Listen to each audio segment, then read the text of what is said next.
Assalamualaikum warahmatullahi wabarakatuh. Perkenalkan, nama saya Almar Nanda. Saya merupakan mahasiswa Ilmu Administrasi Negara Fakultas Ilmu Sosial dan Ilmu Politik Universitas Maritim Raja Ali Haji. Pada video kali ini saya akan membahas tentang terkait pajak pertambahan nilai yang menjadi 11%.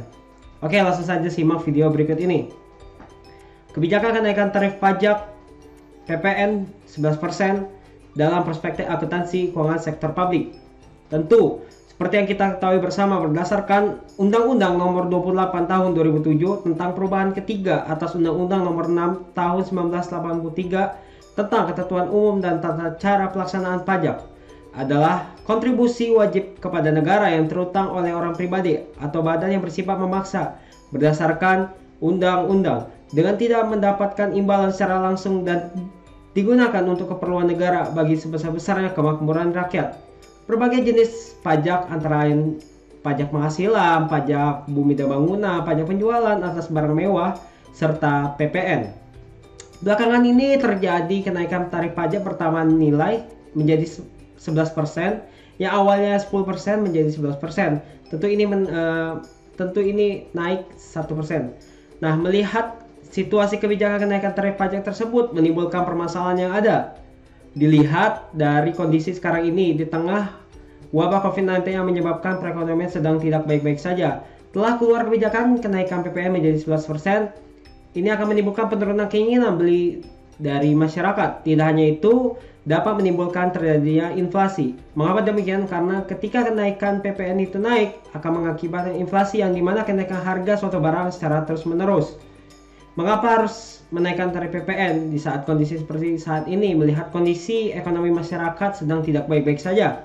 Adapun alasan pemerintah menaikkan tarif PPN yaitu karena keuangan sektor publik mengalami defisit sebesar 3%. Atas dasar itulah pemerintah melakukan kebijakan kenaikan tarif PPN menjadi 11%. Penerimaan dari hasil pajak tersebut untuk kebutuhan distribusi program sosial pemerintah, vaksinasi, dan lain sebagainya. Nah, dalam perspektif akuntansi keuangan sektor publik, PPN menjadi 11% diharapkan penerimaan kas negara dapat bertambah kisaran 41%, sehingga pertimbangan lain karena keberlanjutan regulasi dan kepastian hukum. Pemerintah melihat pertimbangan tersebut karena adanya tekanan dari defisit anggaran APBN serta tujuannya untuk penerimaan kas negara. Akan tetapi dari para pengusaha maupun masyarakat akan berdampak pada perekonomian. Di tengah kondisi saat ini, gejolak kenaikan pokok pangan, harapannya pemerintah harus menunda terlebih dahulu untuk menaikkan kebijakan tarif PPN. Namun, pemerintah telah mengeluarkan regulasi untuk menerapkan PPN 11% karena dampaknya pada perekonomian masyarakat, yakni daya beli masyarakat menjadi berkurang, akan memicu inflasi di atas 1,4%. 57% PDB ditopang dari sektor konsumsi dan akan memicu kenaikan sejumlah komoditas pangan. Oleh karena itu, apabila kebijakan tersebut dijalankan, pemerintah harus terus melihat kondisi yang dihadapi saat ini. Apakah PPN tersebut menguntungkan pemerintah saja atau memang menguntungkan secara masyarakat luas?